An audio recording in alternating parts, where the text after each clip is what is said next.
Hola amores, soy Lady Daga y seguimos con el juicio de Johhny Depp, que se va poniendo más intenso a medida que pasan los días. Ignorad el careto que tengo hoy y mi voz porque es que estoy con la gripe y me encuentro fatal.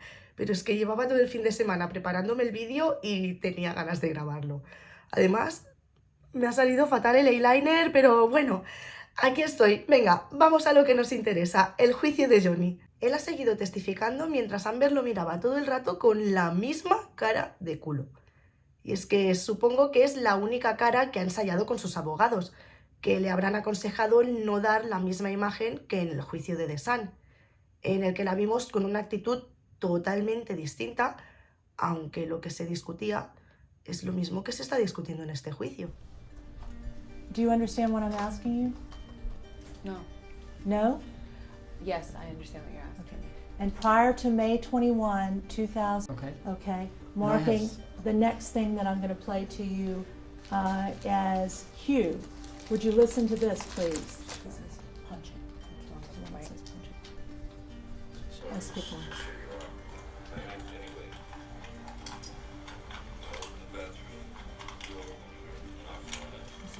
2015, you punched Johhny Depp in the face with a closed fist.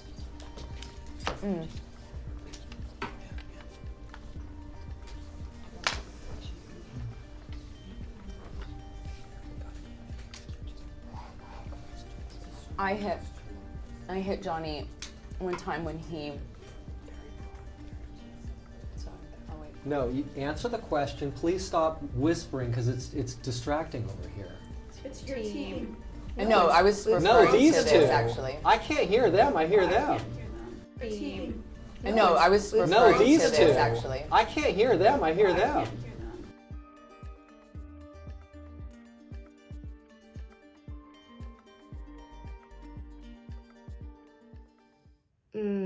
Sospechoso, ¿no creéis? Y más sospechosa es su actitud cuando las cámaras captan estos cambios tan repentinos, que pasa de estar relajada y sonriendo a tener cara de patata en una fracción de segundo. A ver, no sé, yo esos sentimientos no los veo demasiado genuinos. Quizás no es tan buena actriz como se piensa, porque es que esa actuación tan cutre no se la cree nadie.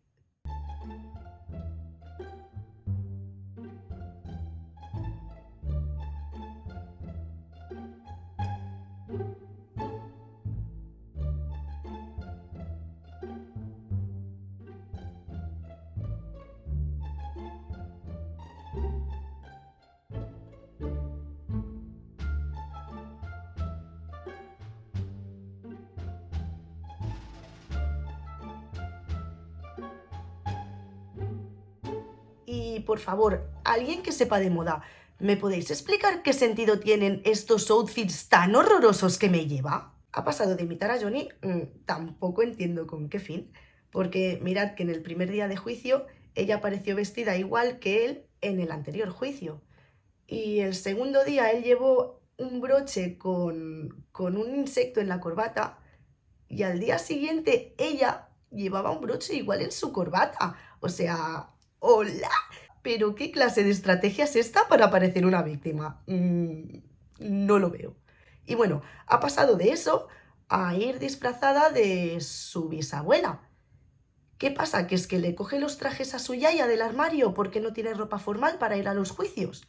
Es que de verdad no entiendo quién la asesora con sus vestimentas porque fatal. ¿O es que quizás quiere dar la imagen de que es una pobre señora desvalida que fue arrastrada a la oscuridad por el monstruo de su exmarido?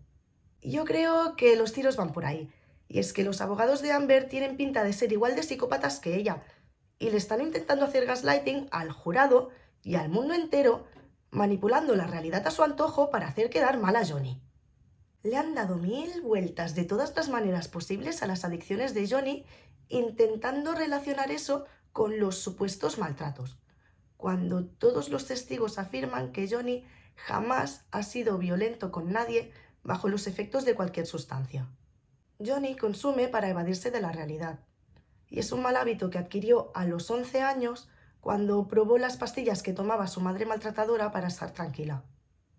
Como vio que a ella la dejaban calmada y suavecita durante un rato, pues él tuvo curiosidad y vio que al tomarlas pues se encontraba mejor y le ayudaba a sobrellevar el infierno que vivía en su casa.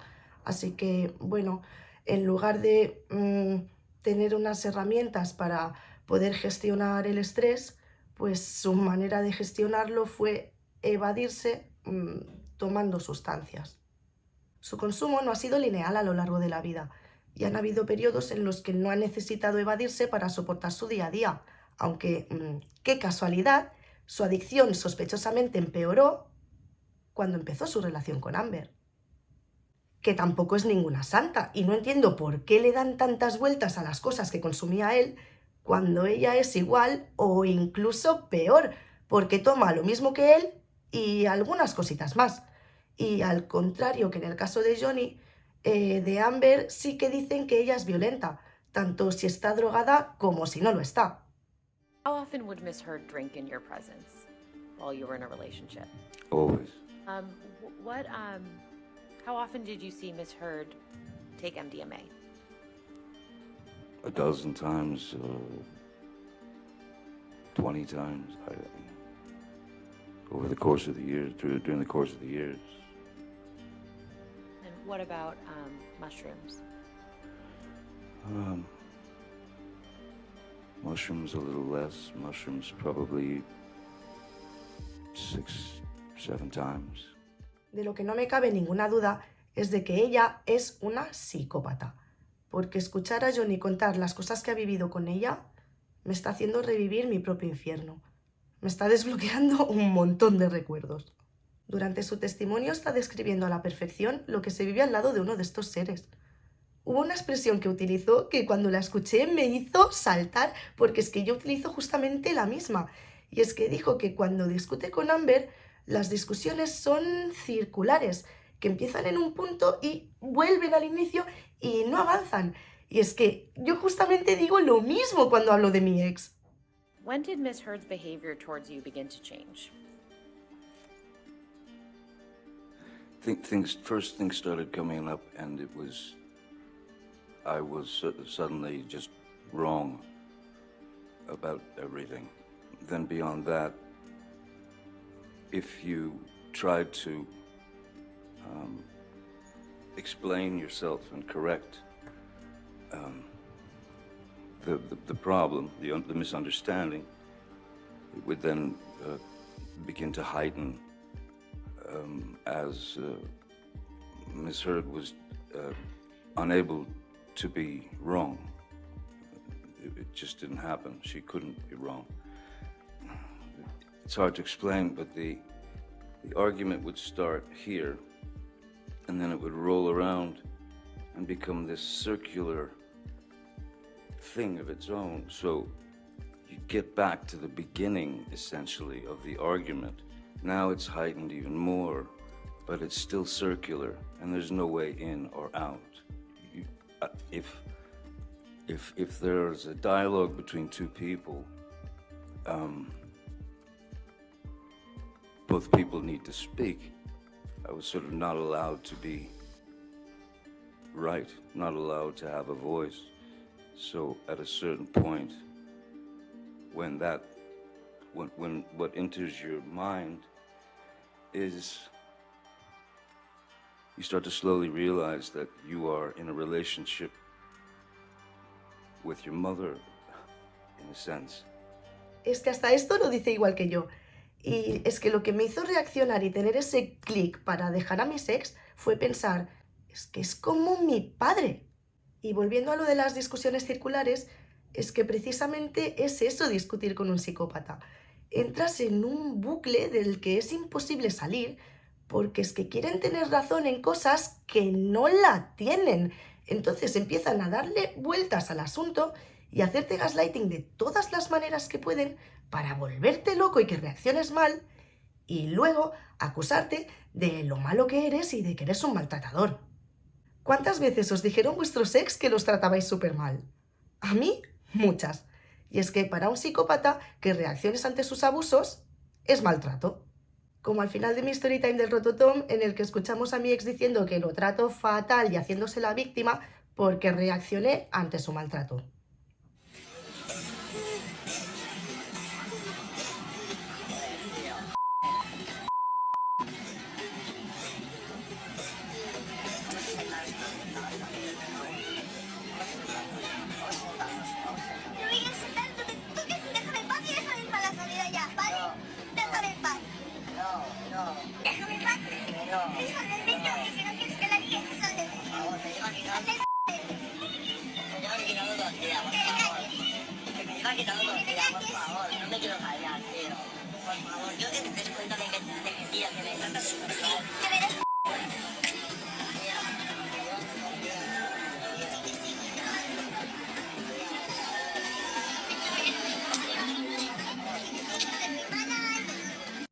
Volviendo al testimonio de Johhny, nos explica lo que hacía él cuando las peleas con Amber escalaban y se volvían violentas.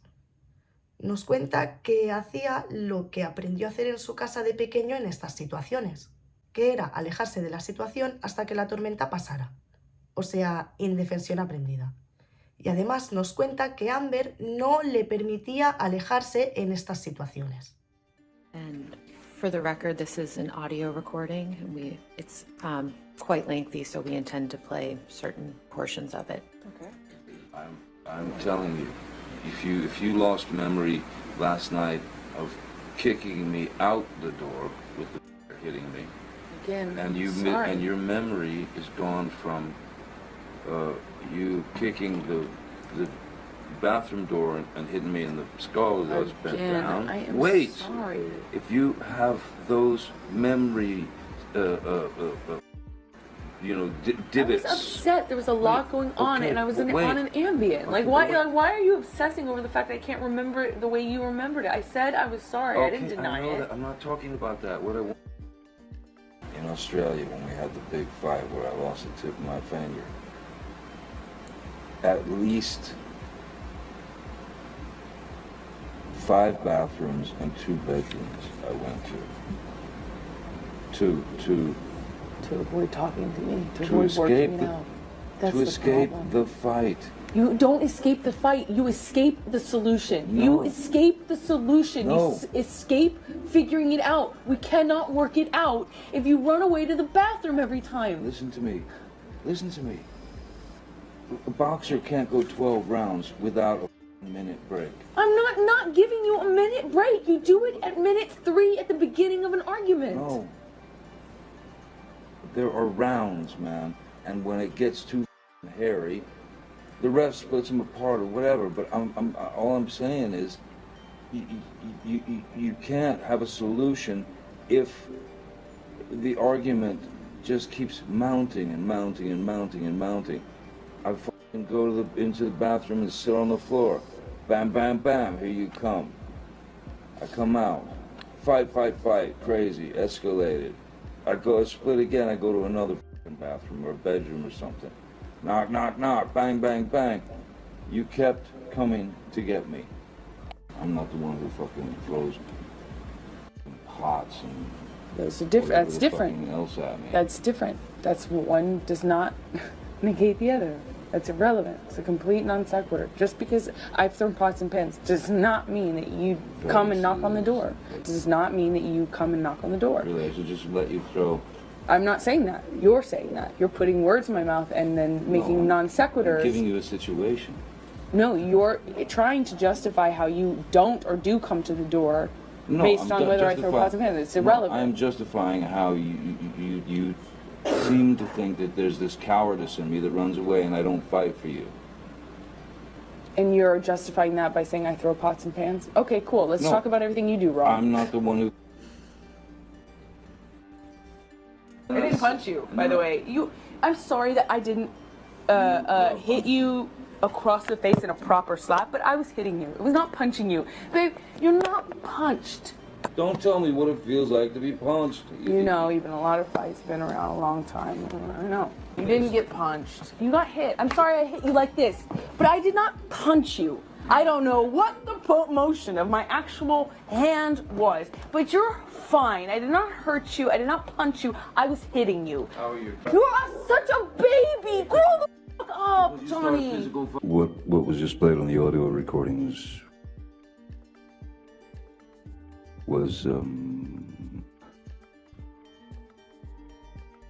very much the tone and the aggression and the attitude and the need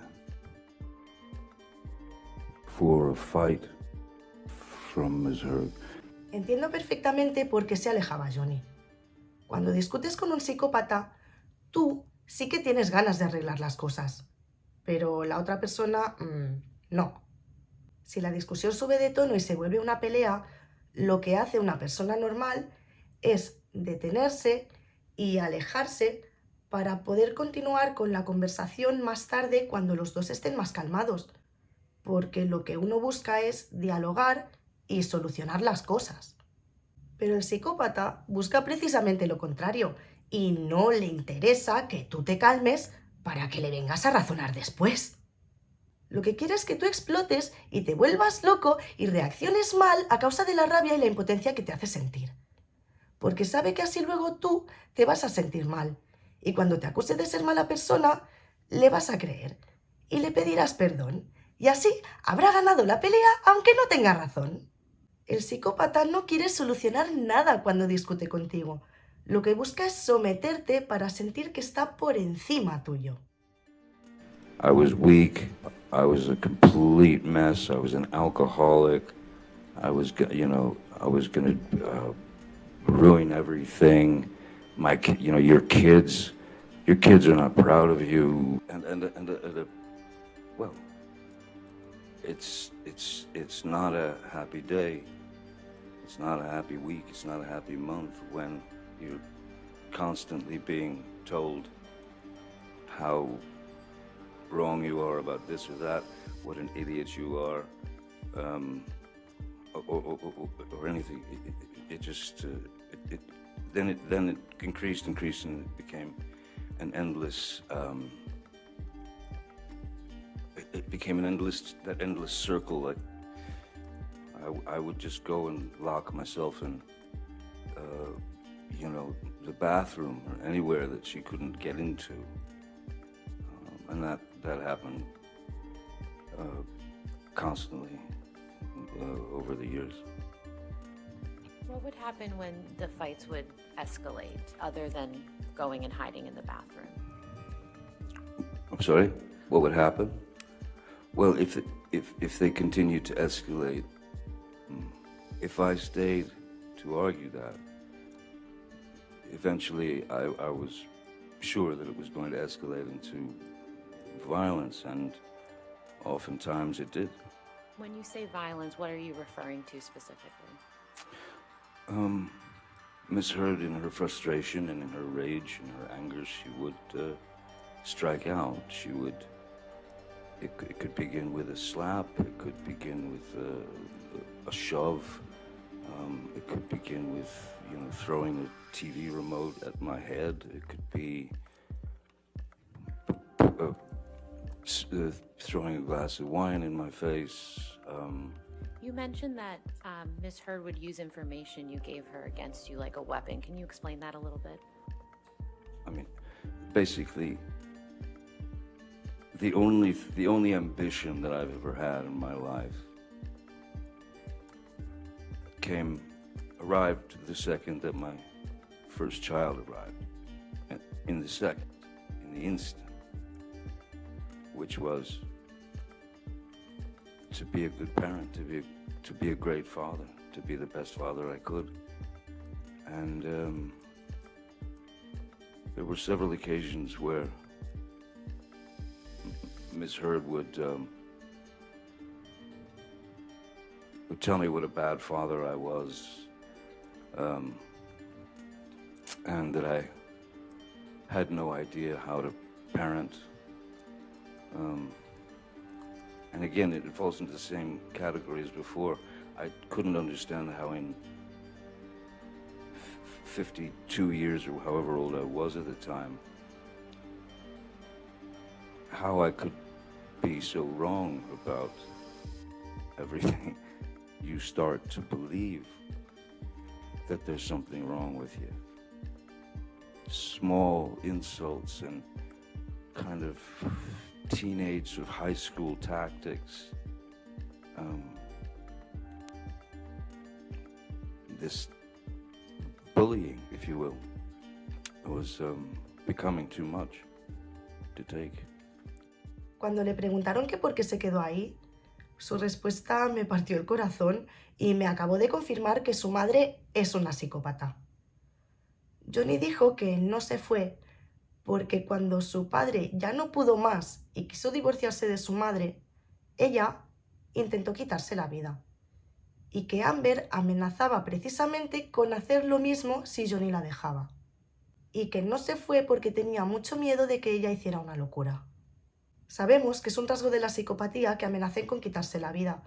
Y entiendo que a Johhny le diera miedo que la persona a la que amaba hiciera lo mismo que hizo su madre. To take.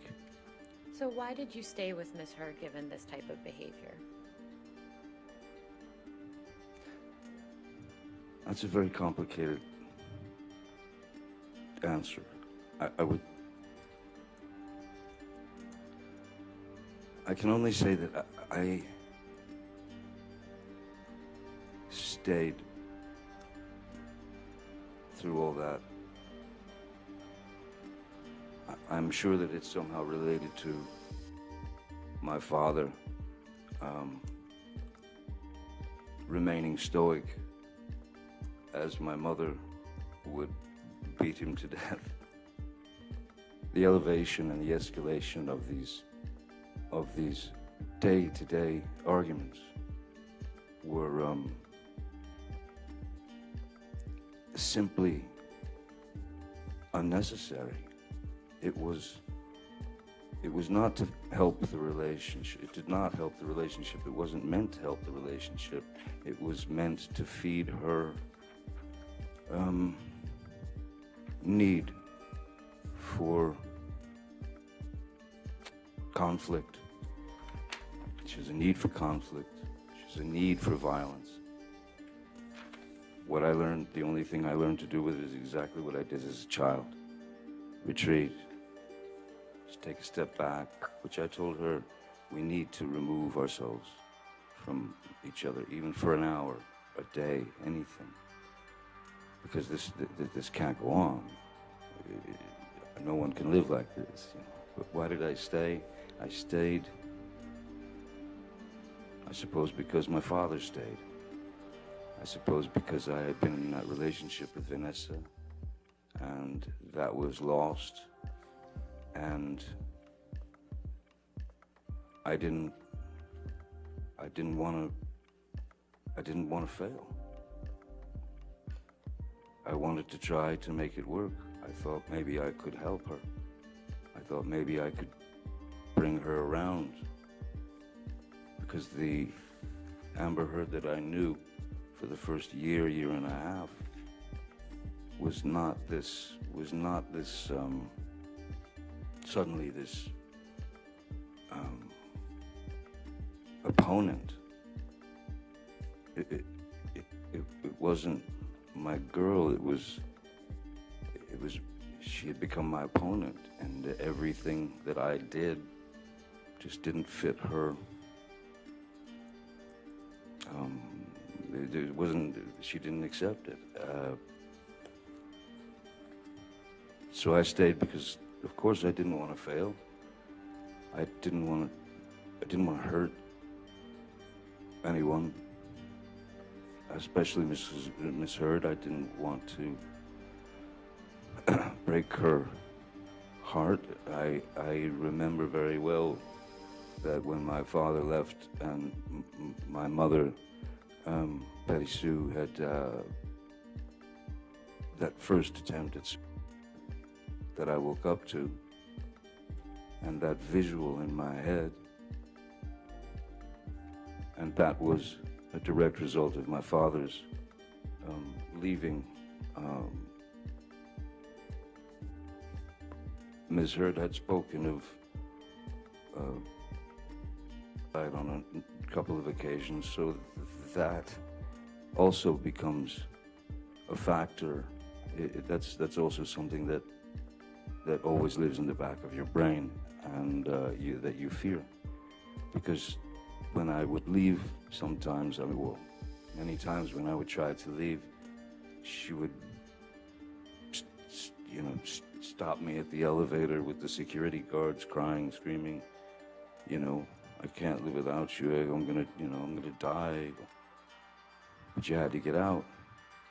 There were even a couple of times when I did escape, when I got to my house, arrived at my house in Sweetser, and then 5 minutes later she would arrive in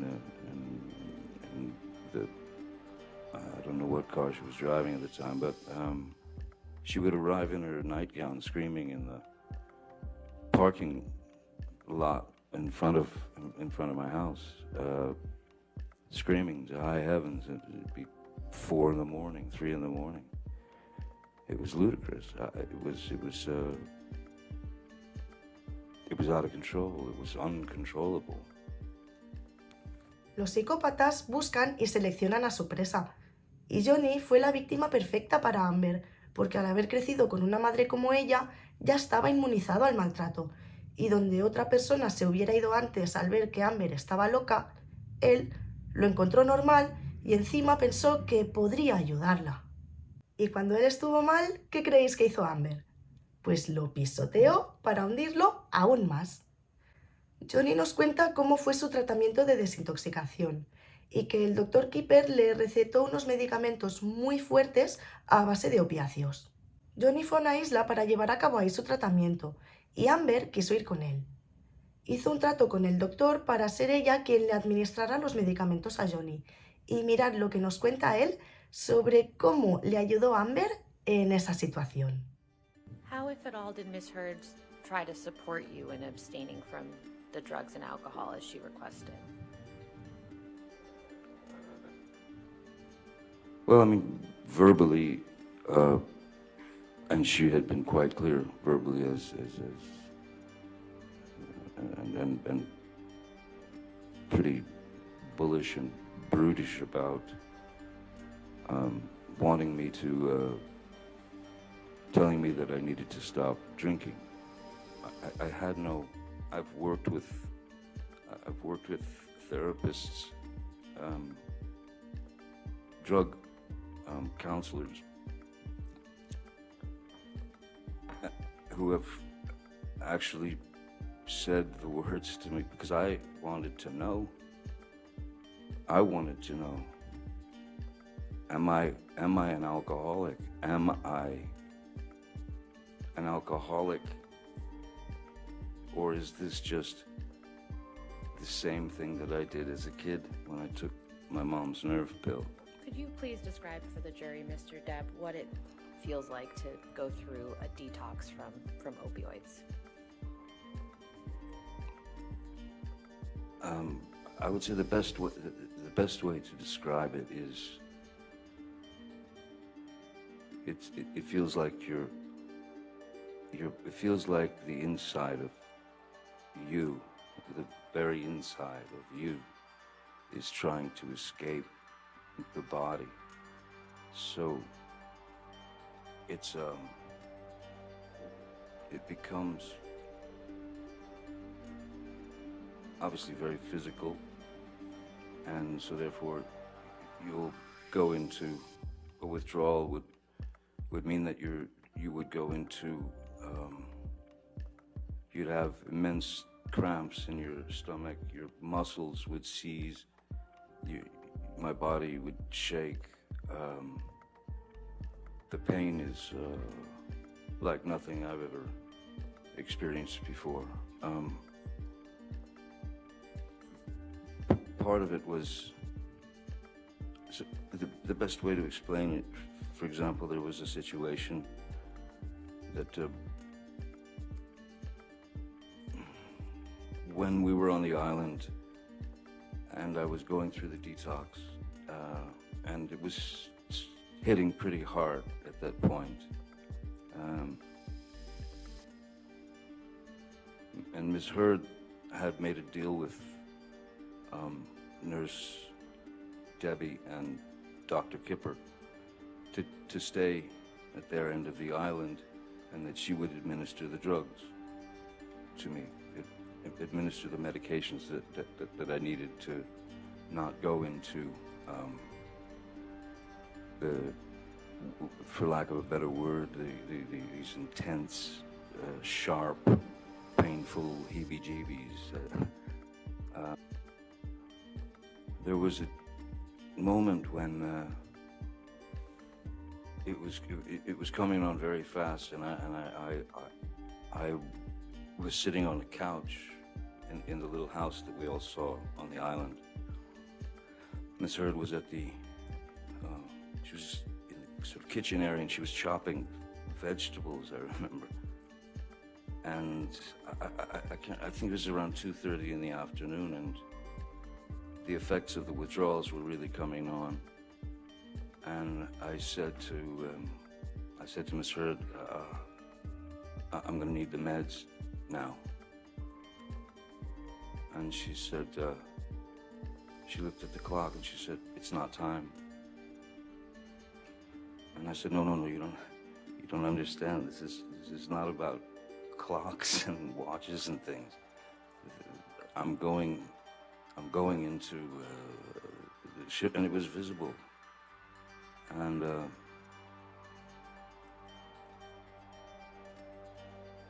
I hate saying this, and I hate to have to admit this. But that was, I believe that was about the lowest point in my life. That was the lowest I'd ever felt as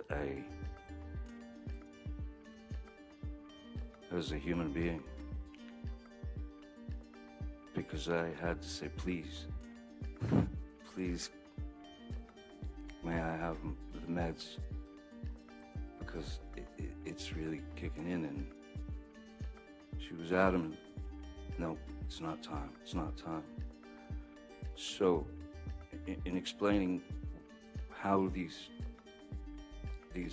withdrawals start to take over your body, when I was begging at that point for the meds, I found that I had sort of rolled off the couch, and I was sitting on the floor crying.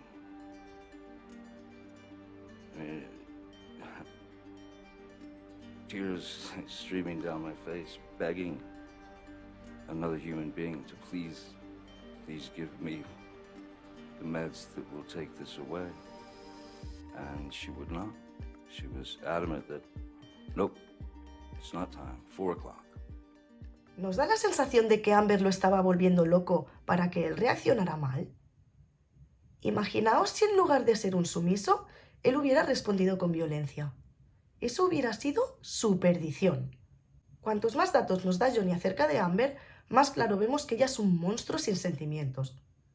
Cuando le preguntaron sobre el día en que ella le cortó la punta del dedo con una botella, Johhny dijo que Amber le siguió gritando y insultando mientras él se estaba desangrando. Mr. Depp, after Ms. Heard threw the vodka bottle at you and severed your finger, what, if anything, did she say when she saw the injury?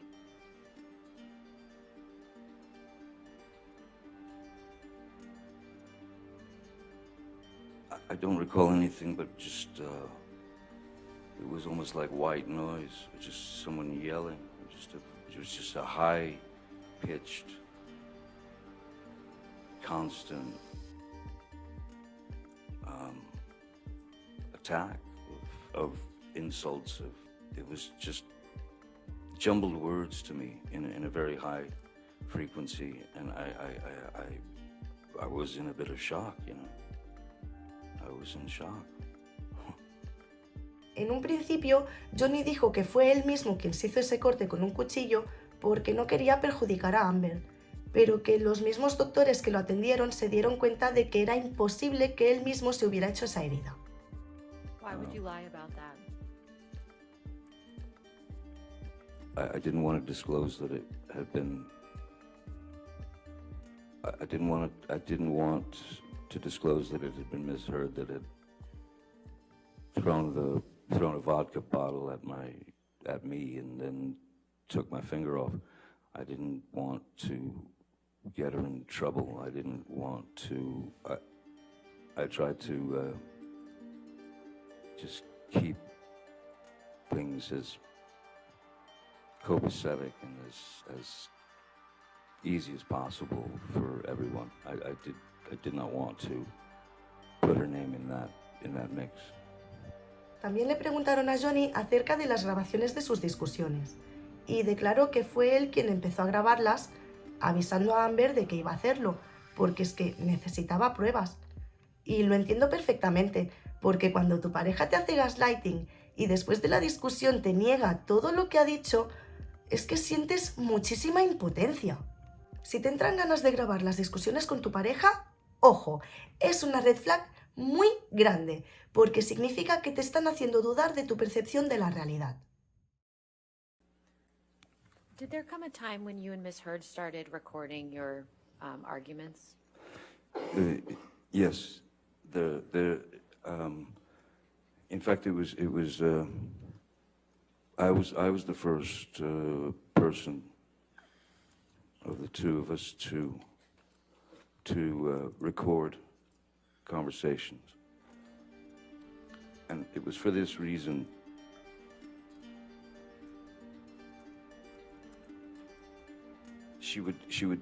We would have been talking the night before or arguing the night before, and she would say something. There would be these demeaning, berating insults. There would be these jabs. There would be anything to make me feel small and like nothing. So what I thought was, I'm going to record the conversation, and I told her this. I'm going to record. I'm going to get my phone and I'm going to record our conversation because I want you to hear what you've said to me tomorrow. So that because she would deny having said those things. What are you talking about? You know, it was surreal. She had completely denied things she'd said directly to my face in a heated and volatile way. And she denied it, so I went to her and I said, I'm going to record us. And I did, and we recorded the conversation, which, when she was on tape,